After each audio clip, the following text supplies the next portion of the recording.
감사합니다. 기도하겠습니다. 하나님을 만나는 이 시간입니다.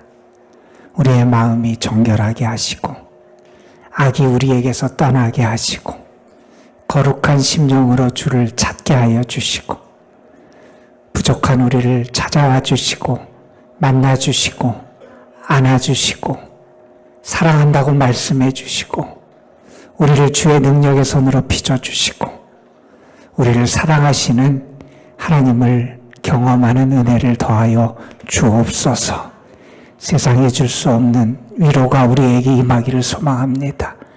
세상이 빼앗을 수 없는 기쁨과 평화가 우리의 마음에 임하기를 소망합니다. 예배를 드리는 이 시간이 우리의 영이 살아나는 시간이 되게 하여 주시고 우리가 주님의 능력을 덧입는 시간이 되게 하여 주시고 주의 치유하심을 경험하는 시간이 되게 하여 주시고 주의 사랑 가운데 회복되고 치유받고 온전해지는 은혜의 시간이 되게 하옵소서. 아버지 하나님, 성도들 마음속에 답답한 것, 괴로운 것, 아픔의 상처들, 저들이 감당할 수 없는 인생의 문제들, 하나님 저들이 그 모든 것을 짊어지고 주님 앞에 나왔습니다. 이제 그것을 주께 맡깁니다.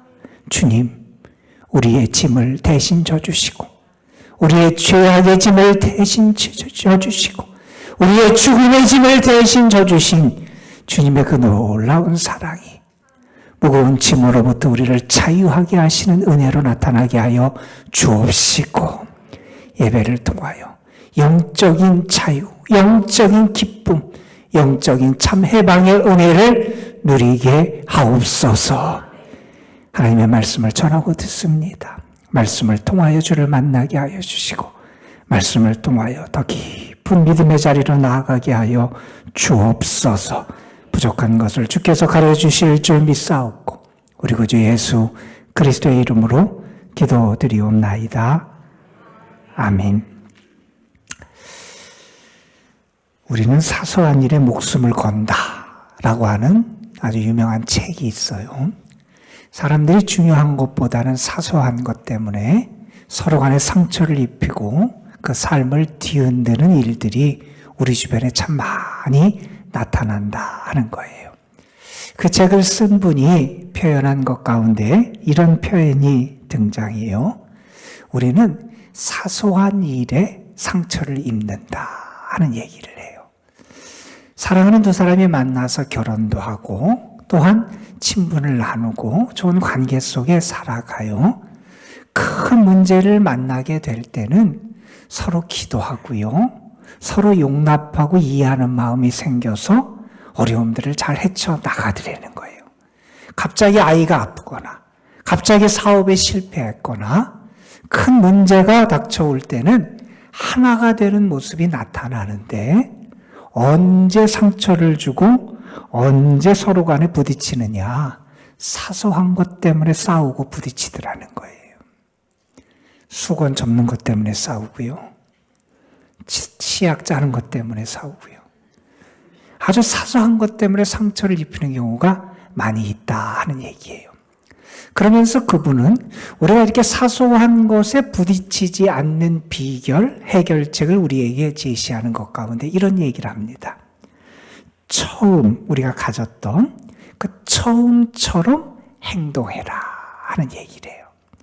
처음 만났을 때의 그 느낌, 처음 우리가 대할 때 그 마음가짐, 처음 내가 행했던 그때의 나의 삶의 자세, 우리가 그것을 잊어버리지 않고 붙들면 우리가 사소한 것 때문에 사람들에게 서로 상처를 주거나 서로 아픔을 주는 그것으로부터 좀 자유로울 수 있다 하는 그런 이야기를 합니다. 새해가 될 때마다 읽게 되는 그런 짤막한 글이 있어요. 지금은 세상을 떠났지만 샘터사 편집장으로 있었던 정채봉이라는 그런 분의 글 가운데 첫마음이라는 글이 있어요. 그 내용의 일부 여러분이 이미 많이 들어보셨겠지만 다시 한번 잠깐 그 일부를 소개해 드립니다. 1월 1일 아침에 찬물로 세수하면서 먹은 첫마음으로 1년을 산다면, 학교에 입학하며 새 책을 앞에 놓고 하루 일과표를 짜던 그러한 영롱한 첫 마음으로 공부를 한다면, 사랑하는 사이가 처음 눈이 맞던 날의 떨림으로 계속된다면, 첫 출근하는 날 신발끈을 매면서 먹은 마음으로 직장 일을 한다면, 아팠다가 병이 나은 날에 상쾌한 공기 속에 감사한 마음으로 내 몸을 돌본다면, 개업날에 첫 마음으로 손익을 언제고 돈이 적으나 밤이 늦으나 기쁨으로 맞는다면, 우리가 자꾸 잊어버리는 게 이 첫 마음이라는 거예요. 우리가 무슨 일을 할 때, 많은 우리의 삶의 다양한 경우들에 우리가 처음 그 일을 할 때의 설렘, 혹은 각오, 혹은 그러한 사랑들을 우리는 자꾸 잊어버린다는 거예요. 그래서 서로 간의 관계도 깨지고 되고요.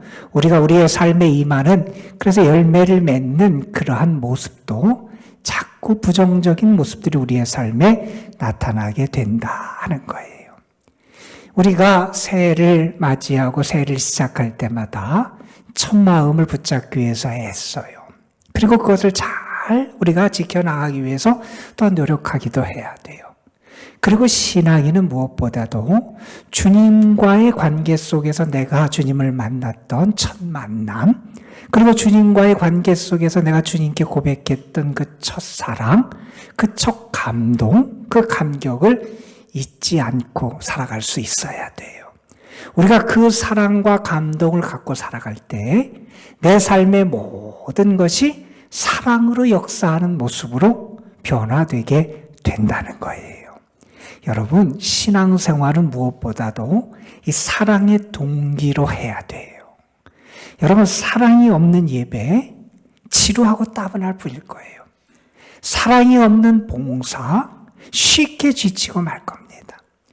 우리의 예배가 됐든 봉사가 됐든 우리가 하는 모든 일에서, 특별히 신앙생활에서 주님을 향한 사랑, 내가 주님께 고백했던 그 첫 사랑의 감동과 감격이 우리에게 떠나지 않도록 우리는 그것을 붙들고 살아가야 되고요. 그 사랑을 유지하기 위해서도 기도하는 삶을 살아가야 합니다.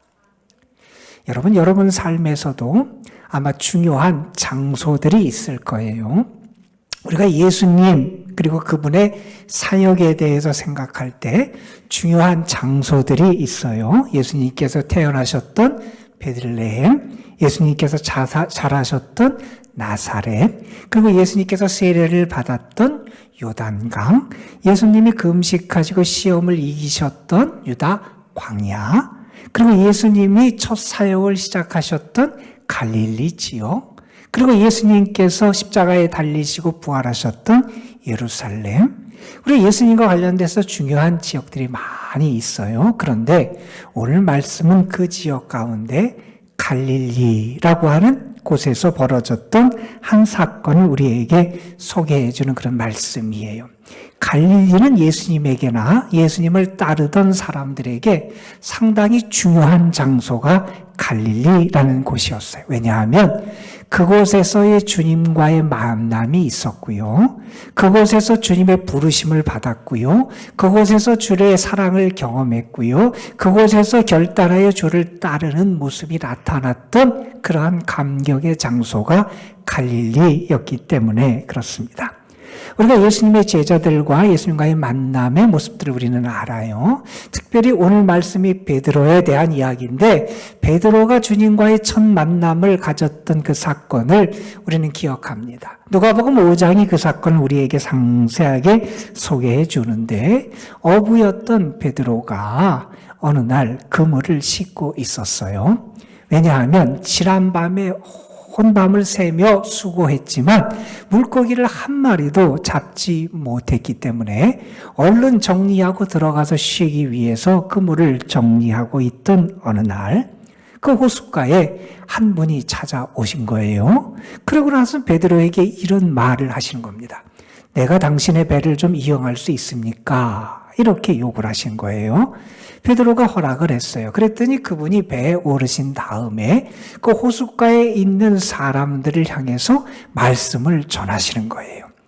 옆에서 베드로는 그물을 정리하면서 그 말씀을 귀 기울여 들었겠지요.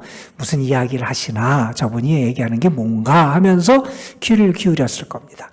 그런데 그의 귀에 들리는 그 가르침이 상당히 놀라운 가르침이었고 들어보지 못했던 권위 있는 그러한 가르침을 그가 듣게 됩니다. 그러면서 속으로 생각했겠죠. 저분이 누구이길래 저런 가르침을 전하나, 이런 생각을 하고 있었을 겁니다.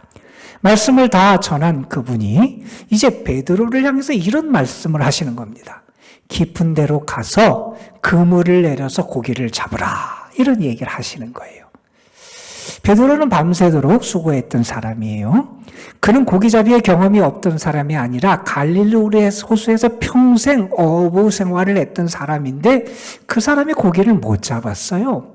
그런 그가 자기의 방식대로 수고하고 애썼는데 안 됐는데 조금 전에 말씀하시던 그분의 권위에 무언가를 느끼면서 그분의 말에 순종하게 돼요.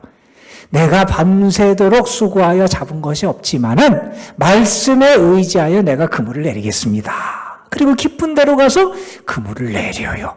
그랬더니 자기 배, 그리고 그것도 가득 차서 그 옆 동료의 배까지 2배에 가득 차는 놀라운 고기잡이의 이적을 체험하게 됩니다. 그게 누가복음 5장에 등장하는 말씀이에요. 그 일 이후에 베드로는 예수님이 어떤 분인지 알아요. 예수님은 그 베드로를 내가 이제는 사람을 낚는 어부가 되리라 하면서 나를 따르라 그러셨고 베드로는 주님을 따르게 됩니다. 이게 우리가 아는 베드로와 예수님의 첫 만남, 첫 사랑의 이야기입니다. 그 이후에 베드로는 예수님과 함께 생활하면서 예수님을 가까이 하고요. 우리가 아는 것처럼 수제자로서 주의 많은 사랑과 신뢰를 받아요. 12제자와도 함께 할 수 없을 때조차도 예수님은 특별히 베드로 그리고 요한과 야고보를 데리고 늘 함께 하시고 그 사역의 모습을 훈련시키시고 동행시키셨어요. 그만큼 베드로는 주의 사랑을 받았고요. 주의 신뢰를 받는 제자였고요. 그래서 그만큼 베드로도 주님을 사랑하고 주께 충성하며 주와 함께 생활하는 제자의 길을 걸어갔습니다. 아마 베드로의 마음속에는 자기를 그렇게 사랑하고 신뢰하는 주님에 대해서 충성하고 자기의 목숨까지도 아끼지 않고 그분을 위해 바치겠다는 결단이 그 모습 속에, 그 삶 속에 있었을 겁니다. 여러분, 진실한 사랑을 경험하면 자신의 모든 것을 다 주고 싶은 게 우리의 모습이잖아요. 베드로가 주님을 통해서 그것을 배우고 알게 됐을 겁니다. 자, 그런데 어느 날 갑자기 예수님이 엉뚱한 이야기를 하시는 거예요. 주님이 고난을 받고 사람들에게 버림을 받고 십자가에 달려 돌아가신다는 겁니다. 그 이야기를 들은 베드로가 주님께 이렇게 말합니다. 주님, 비록 모든 사람이 다 주님을 버려도 나는 절대로 주님을 버리지 않겠습니다. 여러분, 이 이야기를 할 때 베드로가 그냥 예수님 기분 좋으시라고 그렇게 그냥 립 서비스로 한 얘기는 결코 아닐 거예요. 그때 그의 마음은 진심이었을 거고요. 세상 모든 사람이 다 주님을 버릴지라도 나는 주님을 버리지 않겠습니다 라고 하는 그러한 각오가 그에게 있었을 겁니다. 이렇게 엄청나게 주님을 향한 사랑을 고백하고 헌신을 고백하는 베드로에게 예수님이 찬물을 끼얹는 그런 말씀을 하시는 거예요. 오늘 밤에 내가 나를 3번 부인할 거다. 그 이야기를 들으며 베드로는 벌쩍 뛰죠. 아니 주님, 왜 이렇게 제 마음을 모르세요? 아니 왜 주님은 어떻게 제 진심을 이렇게 몰라주십니까? 그러면서 주님 앞에 이렇게 활약을 합니다. 주님과 함께 죽는 한이 있어도 나는 절대로 주님을 모른다고 하지 않겠습니다. 우리가 잘 아는 얘기죠. 자, 그때 베드로는 자신이 있었을 거예요. 세상 모든 사람이 주님을 부인해도 나는 절대로 주님을 부인하지 않는다. 세상 모든 사람이 주님을 외면해도 나는 절대로 주님을 외면하지 않는다. 세상 모든 사람이 주님에게 손가락질 할 때라도 나는 끝까지 주님 편에 서서 주와 함께 할 거다. 아마 그런 자신이 있었을 겁니다. 그리고 담대하게 주님에게 그렇게 이야기했을 겁니다. 그의 삶에서 주님을 부인한다고 하는 것, 그 당시 그의 마음과 그의 상태와 그의 생각에서는 상상할 수도 없는 일이었습니다. 그래서 자신 있게 말합니다. 나는 절대로 주님을 부인하지 않습니다. 여러분, 어떻게 됩니까? 몇 시간 후에 그 베드로는 자기의 사랑의 그 허약한 실상을 목격하고 맙니다. 예수님이 가야바 법정에서 재판을 받으십니다. 저 옆에서 멀리 떨어져서 그것을 구경하고 있는데 그 베드로 옆에 한 여종이 옵니다. 그 여종이 베드로를 향해서 말합니다. 당신도 저 예수와 한패지요? 베드로가 당황을 했습니다. 엉격거려 나는 아니다. 이렇게 대답을 합니다. 한 번은 실수로 그럴 수 있습니다. 당황해서 그럴 수 있을지 모릅니다. 그런데 여종이 또 묻고 또 묻습니다. 그때 베드로는 뭐라고 얘기합니까? 나는 저 예수와 한편이 아니다. 나는 저 예수를 모른다. 다른 복음서에 보면 마지막 그가 주님을 부인할 때는 심지어 예수님을 저주하면서 주님을 부인하게 됩니다. 그때 닭이 울었고요. 베드로는 어둠 속으로 나아가서 심하게 통곡을 하고 맙니다. 여러분, 이게 베드로의 실패 이야기입니다. 자기의 생명을 바칠 각오도 있었어요. 자신도 있었어요. 그렇게 자신이 주님을 사랑하는 줄 알았어요. 그런데 상상 못할 처참한 자신의 실패, 허약한 자신의 사랑, 그 모습을 보게 됩니다. 더 이상 사람을 낚는 업으로 살아갈 수 없을 것 같았습니다. 그동안 그의 마음을 설레게 했던 열정도 저 깊이 사라져 버립니다. 주님을 사랑했던 제자들, 아니 주님께서 사랑했던 그 많은 사람들이 다 주님 곁을 떠납니다. 그리고 주님은 외롭게 십자가에 달려 돌아가십니다. 주님이 십자가에 달려 돌아가시고 장사 지낸 바 된 지 사흘 만에 주님을 따르던 여인들이 주님의 무덤을 찾아가지요. 여인들은 무덤이 열린 것을 봤고요. 무덤 안에서 예수님의 시신이 없어진 것을 보고 당황합니다. 놀라하고 있는 여인들에게 천사가 나타나서 그 메시지를 전하지요. 너희가 찾는 그 예수님이 말씀하신 대로 부활하셨다.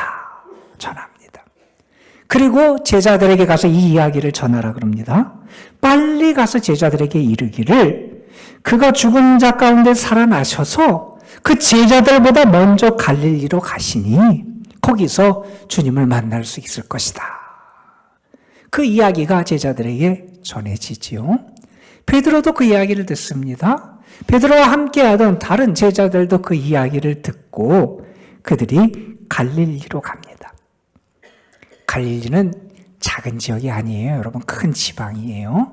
수백 개의 마을이 그 갈릴리 안에 속하는 거예요. 그러니까 갈릴리가 넓은데 어디로 가야 될지 그들이 몰랐을 거예요. 그러다가 그들이 찾아간 곳이 갈릴리 호수였습니다. 그들이 그곳을 찾아간 이유는 원래 그들이 어부였기에 어떻게 주님을 만날지 몰랐던 그들이 주님을 만나기까지 이전에 했던 고기잡이 일을 계속하기 위해서 그들이 갈릴리 호수를 찾아갔던 거죠. 물고기를 잡기 시작합니다. 몇 년 동안 손을 놨지만 그들은 어부 출신이에요. 그런데 한 마리도 잡지 못합니다. 초보자라도 몇 마리를 잡을 것 같은데 그들은 한 마리도 물고기를 잡지 못하고 있었어요. 그런데 옆에서 누군가 행인이 지나가면서 그들에게 이렇게 묻습니다. 뭐 좀 잡았습니까? 그들은 행인인 줄 알았어요. 그래서 쳐다보지도 않고 한 마리도 못 잡았습니다. 이렇게 그냥 가볍게 대답을 합니다. 그랬더니 그 행인이 이렇게 그들을 향해서 말합니다. 오른쪽으로 그물을 내려서 물고기를 한번 잡아보십시오. 속는 셈 치고 오른쪽으로 그물을 내렸어요. 그랬더니 고기를 많이 잡았어요. 그때 잡은 고기의 숫자가 여러분 혹시 아시죠? 153마리. 우리 볼펜 회사 거기에 써 있는 그 큰 153마리의 물고기를 잡은 사건이 이때 벌어진 사건입니다. 자, 그 사건을 경험하면서 옆에 있던 요한이라는 제자가 이렇게 말합니다. 저분은 주님이십니다. 예수님이라는 걸 알아본 거예요. 베드로도 깜짝 놀라서 주님을 알아보고 주님에게 달려가요. 자, 그 다음에 벌어진 일이 오늘의 말씀이에요. 예수님은 제자들과 함께 그들이 잡은 물고기를 구워서 아침 식사를 하셨고요. 식사 후에 베드로와 함께 따로 시간을 가지세요. 한참 동안 말이 없어 가만히 있던 예수님이 베드로를 향해서 이렇게 물으십니다. 요한의 아들 시몬아, 내가 이 사람들보다 나를 더 사랑하느냐? 여러분, 예수님께서는 베드로에게 새 이름을 주셨죠. 베드로 혹은 게바라고 하는 새 이름을 주셨어요. 그런데 예수님은 시몬아, 그의 원래 이름을 부르세요. 주님은 처음부터 다시 그와 새로운 관계를 시작하기를 원하셔서 아마 그 이름을 부르신 것 같아요. 시몬아, 네가 나를 사랑하냐? 예수님이 이렇게 물으셨어요. 우리가 아는 것처럼 헬라어에서는 사랑도 여러 가지로 단어를 가지고 표현해요. 예수님이 지금 베드로에게 물으신 그 사랑은 아가페의 사랑으로 예수님 물으셨어요. 아가페의 사랑은 하나님의 사랑이고요. 무조건적인 사랑이고요. 자신의 모든 것을 내어주는 사랑이 그 아가페의 사랑인데 예수님께서 베드로에게 물으신 겁니다. 내가 아가페의 사랑으로 나를 사랑하냐? 이렇게 물으신 거예요. 이 예수님의 물음은 이렇게 바꿀 수 있습니다. 내가 내 자신을 모두 다 줘서 너를 사랑한 것처럼 내가 너를 사랑한 것처럼 나를 사랑하니? 이렇게 물으신 겁니다. 이 예수님의 질문 앞에 베드로는 식은땀이 흘렀을 거예요. 이전에 자신 있었던 사람이에요. 자기 사랑이 변하지 않을 줄 알았어요. 그런데 그의 사랑은 너무나 쉽게 깨어졌던 그러한 허망한 사랑이었기 때문에 그는 대답할 수 없었습니다. 그러다가 그가 주님께 대답을 하지요. 주님, 그렇습니다. 내가 주님을 사랑하는 줄 주께서 아십니다.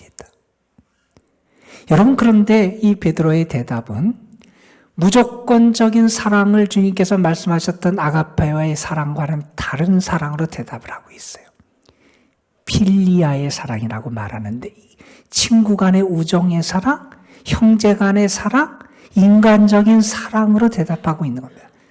그러니까 베드로의 대답은 예수님, 내가 예수님의 말씀처럼 주님을 사랑합니다 하는 대답이라기보다는 주님은 내가 너를 사랑한 것처럼 그렇게 너는 나를 사랑하냐고 물으셨는데 베드로의 대답은 이런 대답이었습니다. 주님께서 저를 사랑하신 것만큼 저는 주님을 사랑하지 못합니다. 그거 주님 아시잖아요. 베드로는 그렇게 대답을 합니다. 그 대답을 하면서 베드로의 마음이 아마 무너졌을 거예요. 그리고 두려운 마음도 있었을 거예요. 주님이 자신을 향해서 꾸중하시면 어떨까 하는 생각도 했을 겁니다. 아니, 너는 왜 아직도 그거밖에 안 되니? 너는 왜 그 정도밖에 안 되니? 너는 정말 왜 아직도 그거만큼밖에 나를 사랑하지 못하니? 주님이 꾸중하실 줄 알았어요.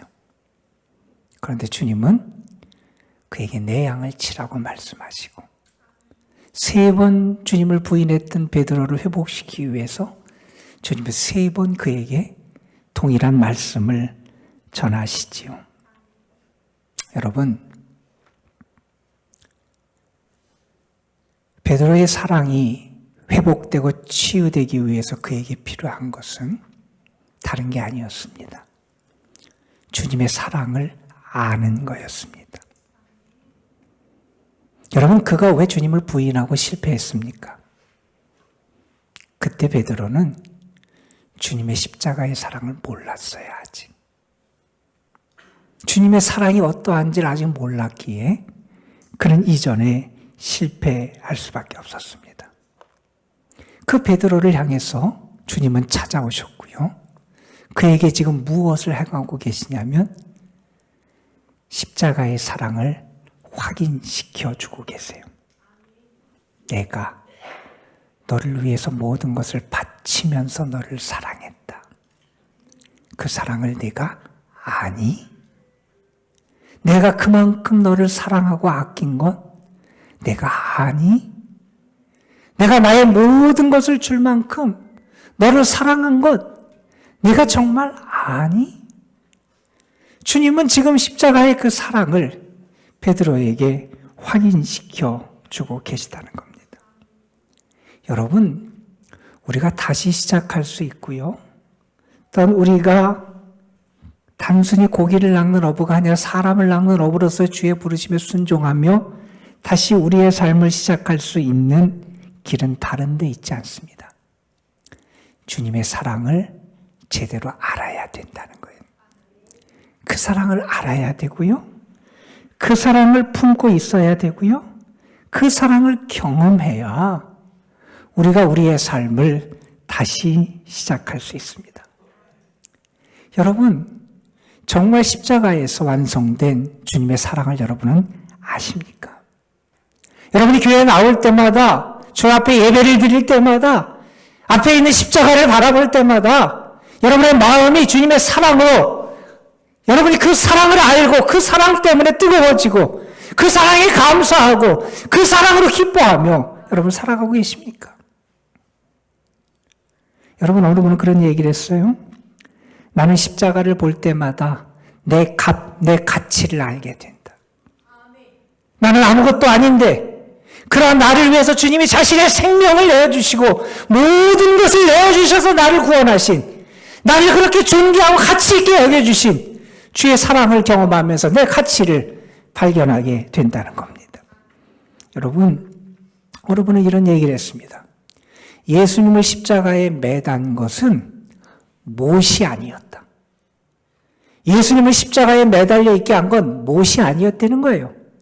예수님을 십자가에 매달려 있게 한 것은 못이 아니라 사랑이었다. 이런 얘기를 합니다. 주님이 우리를 사랑하신 그 사랑 때문에 주님이 십자가에 달려 계셨다는 거예요. 노르웨이에 양의 교회라는 교회가 있대요. 양의 교회죠. 이름이 독특하지요. 그리고 그 교회의 종탑 밑에는 어린 양이 한 마리 새겨져 있다 그래요. 그 교회가 그 양의 교회라는 이름과 그 사연 때문에 유명해졌어요.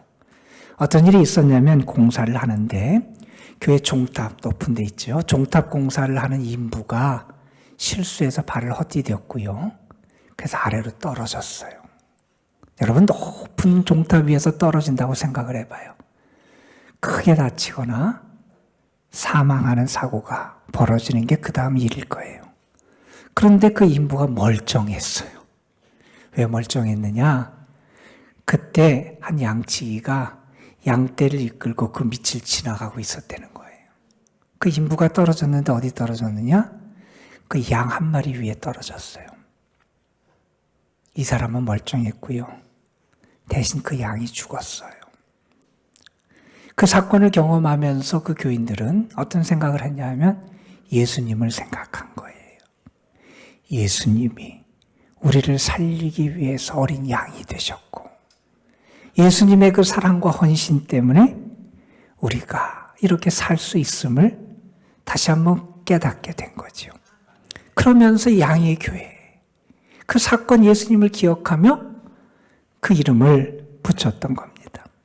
여러분, 우리가 예수님을 믿는다는 거는요, 십자가에서 드러난 사랑을 내가 알 때 제대로 믿을 수 있습니다. 내가 예수님을 믿는다는 건요, 내가 그 예수님의 사랑을 내 마음속에 품고 있을 때 제대로 믿을 수 있습니다. 내가 예수님을 믿는다는 건요, 십자가에서 나타난 그 사랑의 능력으로 내가 살아갈 때 내가 참 믿음의 길을 걷는 사람이 될 수 있다는 겁니다. 그리고요, 예수님을 제대로 믿는 사람은요, 그 예수님의 사랑을 위해서 살아갑니다. 여러분, 오늘 말씀을 보면서 우리는 아마 이런 생각을 할지도 모릅니다. 아유, 예수님은 왜 그렇게 실패한 베드로를 다시 부르셨을까? 예수님을 배반하고 예수님을 3번이나 부인했던 실패자 베드로를 예수님은 다시 부르셔서 사명을 주셨어요. 여러분, 우리가 볼 때 베드로는 자격 없는 사람이에요. 그런데 주님이 보실 때는 이제 그가 자격을 갖춘 것 같아서 부르신 게 아닌가 생각을 해보게 되는 거예요. 여러분, 이제 베드로는 어떤 사람이 됐습니까? 그는 더 이상 자신을 믿는 사람이 아니었어요. 내가 결심하고 내가 주님을 사랑하고 내가 사명을 감당하고 내가 그렇게 자신 있게 내가 안에 할 수 있다고 그렇게 생각하던 그런 사람이 아니었어요. 철저하게 무너졌어요. 실패했어요. 자기 자신감으로 일하는 게 아님을 알게 됐어요. 이제 그는 어떤 사람이 됐느냐? 자신을 믿고 살아가는 사람이 아니라 주님을 바라보는 사람이 됐고요. 주의 사랑을 의지해서 살아가는 사람으로 바뀌었기 때문에 주님이 그에게 사명을 주신 거라는 거예요. 여러분, 베드로가 나중에 일을 하면서 결코 쉽지 않았을 거예요. 많은 어려움도 있었을 거예요. 사람들 때문에 실망도 많이 했을 거예요. 사람들에게 배반도 당하는 일도 있었을 거예요. 그런데 그가 모든 것을 참고 이겨나갈 수 있었던 비결이 어디 있느냐? 그 자신이 은혜를 경험했거든요. 내가 실패자였고 내가 자격이 없는데 내가 주님을 부인했는데 주님이 나를 용서해 주시고 다시 사명을 주셨다는 거예요. 그걸 기억하면 모든 사람을 사랑하고 용서할 수 있는 사람으로 베드로가 변화될 수 있었다는 거예요. 여러분, 그럴 때 주님이 그 베드로를 주의 귀한 사역의 자리로 다시 부르신 거예요. 여러분, 2024년도 두 번째 주일이에요. 지난 주일에 저는 여러분과 함께 전부 같은 하나, 우리가 꼭 잊어서는 안 되는 게 있다. 그건 성령의 능력으로 살아가야 된다는 걸 말씀드립니다. 2024년을 살아가는 여러분에게 저는 오늘 말씀을 통해서 부탁을 드립니다. 여러분, 금년 여러분이 어느 자리에 있든지 꼭 이 고백을 하며 살 수 있었으면 좋겠어요. 어떤 고백이냐? 주님, 제가 주님을 사랑합니다. 제가 아무것도 아닌 부족한 사람인데 그래도 주님을 사랑합니다. 여러분, 예수님께서 베드로에게 물으셨어요. 내가 나를 사랑하느냐? 이 말씀은 이런 말씀이에요. 내가 정말 너를 사랑하는지 너 아니? 내가 그렇게 너를 사랑했는데 너 아니? 내가 그만큼 너를 사랑하는 건 너 아니? 베드로를 향해서 그렇게 물으신 거예요. 여러분, 저는 주님의 그 물음에 여러분이 주님, 제가 부족하지만 그 사랑 압니다. 제가 부족하지만 그 사랑 믿습니다. 제가 부족하지만 그 사랑 의지합니다. 여러분, 주님께 사랑을 고백하고요. 여러분도 다시 한번 그 사랑을 붙잡고 살아가는 그런 2024년도 믿음의 삶이 되시기를 주님의 이름으로 축원합니다. 우리 함께 찬양 한 곡 부르죠. 십자가 그 사랑 멀리 떠나서 무너진 나의 삶 속에 잊혀진 주 은혜 돌 같은 내 마음으로 만지사 다시 일으켜 세우신 주를 사랑합니다. 우리 가사 생각하면서 함께 찬양합니다. 십자가 그 사랑 멀리 떠나서 무너진 나의 삶 속에 잊혀진 주네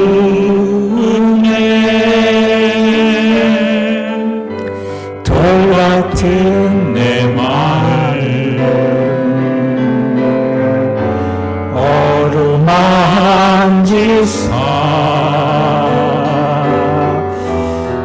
다시 일으켜 세우신 주를 사랑합니다.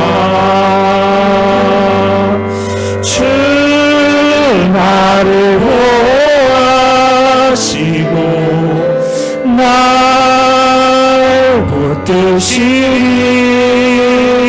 나는 외롭고 존귀한 주님의 자녀라. 주 너를 보호하시고 널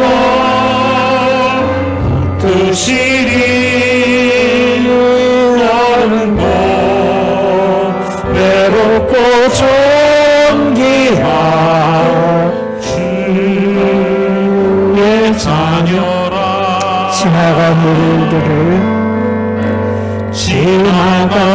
일들을 기억하지 않고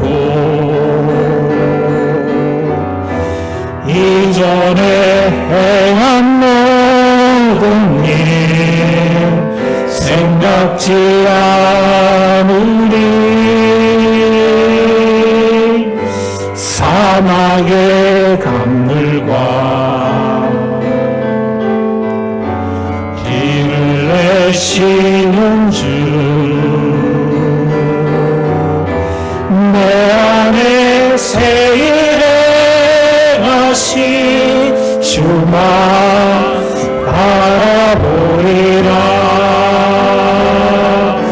주 나를 보호하시고 날 붙드시니 나는 외롭고 존귀한 주님의 자녀라. 주 너를 보호하시고 널 붙드시니 너는 외롭고 존귀한 주의 자녀라. 하나님, 오늘도 우리를 찾아와 주시고 우리에게 그 사랑을 베풀어 주심에 감사를 드립니다. 내 사랑을 알라고, 그 사랑을 붙잡으라고, 그 주님을 향한 사랑으로 살아가라고 오늘도 우리를 부르시는 주님의 부르심에 순종할 수 있도록 인도하여 주옵소서. 주님을 향한 첫사랑을 잃어버리지 말게 하시고 매일매일 내가 주님이 나를 사랑하신 것처럼 주님을 사랑하지 못할지라도 주님의 사랑을 압니다. 믿습니다. 주님을 사랑합니다. 고백하며 살아가는 저희들 되게 하옵소서. 우리 구주 예수 그리스도의 이름으로 기도드리옵나이다. 아멘.